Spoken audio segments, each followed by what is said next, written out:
इस वीडियो में डिस्गस्टा एल्गोरिदम से इस ग्राफ में हमें शॉर्टेस्ट पाथ निकालना है बिटवीन V1 टू V6। ठीक है, तो डिस्गस्टा एल्गोरिदम क्या होता है, हमने एक क्वेश्चन प्रीवियस वीडियो में ऑलरेडी हम सॉल्व कर चुके हैं।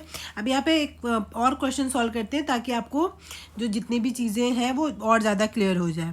ओके, तो सबसे पहले क्या करते हैं, सारे वर्टिसेस लिख लेते हैं। V1, V2, V3, V4, V5 and V6। 6 vertices हैं, 6 के 6 लिख लिए। यहाँ पे स्टेप में स्टार्ट करेंगे तो 0, 1, 2, 3, 4 एंड 5। ठीक है, अब क्या करना होता है, जब क्योंकि आपको V1 से V6 के बीच का पाथ चाहिए तो V1 स्टार्टिंग वर्टिसेस हो गया, तो स्टार्टिंग वर्टिसेस को 0 से साइन करते हैं और बाकी सबको इनफाइनाइट दे देते हैं। ठीक है, और 0 चूँकि अब फिर से अब सारे प्रोसेस रिपीट करेंगे। V1 से V1 की डिस्टेंस 0 है, बाकी सबको इनफाइनाइट असाइन कर दिया है। और इस रो में सबसे स्मॉलेस्ट जो है, ये यहाँ पे आप सीधी लाइन खींचना चाहे तो खींच सकते हैं।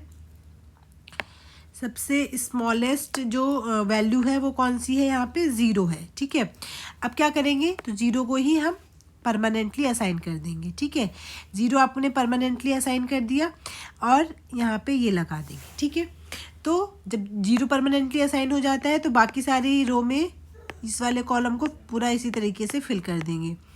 0 आपका ऑलरेडी असाइन हो चुका है। ठीक है, आपका टारगेट होता है हर एक वर्टेक्स को परमानेंटली असाइन करना। ठीक है, अब नेक्स्ट में क्या करेंगे, देखिए V1 को कितना असाइन किया है हमने, 0। V1 से V2 के बीच में डायरेक्ट एज है और V1 से V3 के बीच में डायरेक्ट एज है। तो V1 से V2 के बीच में डायरेक्ट एज है तो V2 को कितना असाइनमेंट मिलेगा, 0 + 4। 4 नया असाइनमेंट हो गया और पिछला वाला इनफाइनाइट है, दोनों में से मिनिमम कौन सा होगा, 4। तो आपको यहाँ पे लिखना है 4। V1 से V3 के बीच में कितने का डिस्टेंस है, 6 का, और ऑलरेडी V1 को कितना असाइनमेंट मिला है, 0। तो 0 + 6 कितना हो गया, 6। V3 की नई वैल्यू कितनी हो गई, 6। पुरानी वैल्यू कितनी है, इनफाइनाइट। 6 और इनफाइनाइट में मिनिमम कौन सी है, 6। तो और बाकी सब में कोई भी एज V1 से नहीं जा रही है, तो इस वजह से बाकी सबको भी इनफाइनाइट ही आप असाइन रखेंगे। ठीक है, अब इस रो में सारी कैलकुलेशन हो गई। अब आप बताइए सब परमानेंटली असाइन किसे करेंगे, जो इसमें सबसे मिनिमम होगा तो है आपका 4। तो अब हमने 4 को परमानेंटली असाइन कर दिया। ठीक है, अब 4 को परमानेंटली असाइन करने के बाद 4 को एज इट इज़ बाकी नीचे सभी रोज में ऐसे ही कॉपी कर लेंगे। ठीक है, 2 कॉलम्स यानी कि 2 वर्टिसेस आपने परमानेंटली असाइन कर दिए हैं। अब नेक्स्ट पे आते हैं। नेक्स्ट कैसे कैलकुलेट करते हैं, अब यहाँ पे लिख लीजिए V2 को कितना असाइनमेंट मिला हुआ है, 4। V2 से कौन करेक्ट करता है, V4 और V3। तो पहले V3 पे आ जाते हैं। V3 को नया असाइनमेंट कितना मिलेगा, इसको 4, इसको 5, तो टोटल कितना हो गया, 9। पिछला वाला कितना है, 6। तो मिनिमम कौन सा हो गया, 6। तो एज इट इज 6 उतार लेंगे, 9 नहीं रखेंगे। ओके, अब V2 से V4 में देख लेते हैं। इसको 4 मिला है, इसको 3 मिला है, तो इसको कितना मिलेगा, 7। जब इसे 7 मिलेगा, पिछला वाला कितना है, इनफाइनाइट, तो मिनिमम कौन सा हुआ, 7। और बाकी V2 से और कहीं पे भी डायरेक्ट कोई एज नहीं है, तो इनको ऐसे ही कॉपी कर लेंगे। ओके, अब इनमें से देखिए मिनिमम वैल्यू कौन सी है, 6 वाली, तो इसको परमानेंटली आप असाइन कर देंगे। ठीक है, अब 6 को बाकी नीचे के रोज में भी ऐसे ही कॉपी कर लेंगे। नेक्स्ट V3 से स्टार्ट करेंगे। अब V3 से V5 में भी जाता है, V4 में भी जाता है। V3 का लेटेस्ट असाइनमेंट कितना हो गया, यहाँ पे आप लिख लीजिए 6। तो V4 तक की वैल्यू कितनी हो जाएगी, 6 + 8 14। तो 14 वैल्यू हो गई नई वाली। पुरानी वैल्यू कितनी है, 7। तो पुरानी वाली ही वैल्यू रहेगी, 7 और 40 में मिनिमम क्योंकि 7 है। ठीक है, फिर इसी तरीके से V5 में देखेंगे, 6 इसको मिला हुआ है, 2 इसको मिला हुआ है, तो 6 2 कितना हो जाएगा, 8। 8 मिला तो V5 को कितनी वैल्यू मिल गई, 8। पुरानी वाली वैल्यू कितनी है, इनफाइनाइट, तो दोनों में मिनिमम कौन सा है, 8। तो इसको भी लिख देंगे 8। V3 से और V6 में डायरेक्ट एज नहीं जाती, तो इसको इनफाइनाइट ही रखेंगे। अब इन दोनों में से जो मिनिमम है उसको हम परमानेंटली असाइन कर देंगे। तो जो परमानेंटली असाइन करेंगे तो लास्ट में भी उनको ऐसे ही कॉपी कर देंगे। अब V4 से स्टार्ट करते हैं। V4 को लेटेस्ट कितना असाइन हुआ है, यहाँ पे जो लेटेस्ट असाइन हुआ है वो लिख लेते हैं। V4 को असाइन हुआ है 7। ठीक है, अब V4 से डायरेक्ट एज जाती है V5 में, तो 7 6 13। तो V5 की नई वैल्यू कितनी हो गई, 13। पुरानी कितनी है, 8। तो कितनी मिनिमम कौन सा है, 13 और 8 में 8, तो आप 8 लिखेंगे। इसी तरीके से ये 7 7 14, तो V6 को कितना असाइन हो गया यहाँ पे, 14।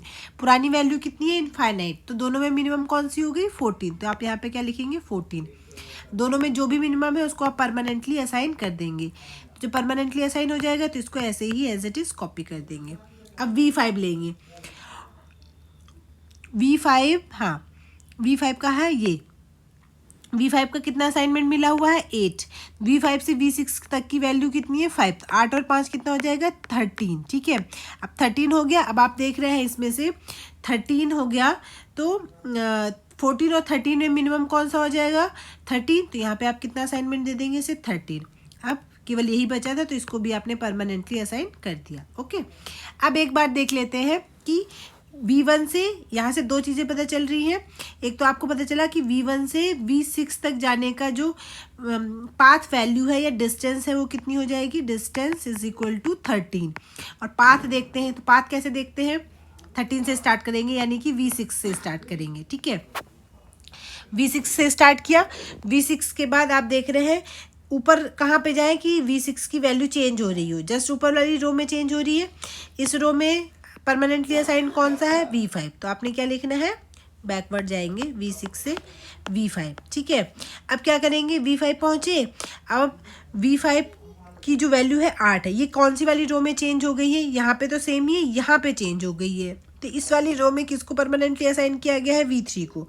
तो कहाँ पे पहुँच गया, V3 को। V3 की वैल्यू अब कहाँ पे चेंज हो रही है, यहाँ पे भी सेम है तो ये वाली रो छोड़ देंगे। यहाँ पर फिर अलग है तो यहाँ पे जिस रो में अलग है उसका परमानेंटली असाइन वर्टिसेस कौन सा है, V1। तो यहाँ पे आ जाएगा आपका V1, ठीक है। तो ये पाथ हो गया। आप सीधे सीधे लिख लेंगे V1, V1 से V3, V3 से V5 एंड देन V6। तो ये इसका शॉर्टेस्ट पाथ है और इस पाथ की वैल्यू कितनी हो गई, 13 हो गई, ठीक है। तो आई होप आपको ये डिस्गस्टा एल्गोरिदम कम्प्लीटली समझ आ गया होगा। कोई भी क्वेश्चन होगा तो आप कमेंट्स में पूछ सकते हैं।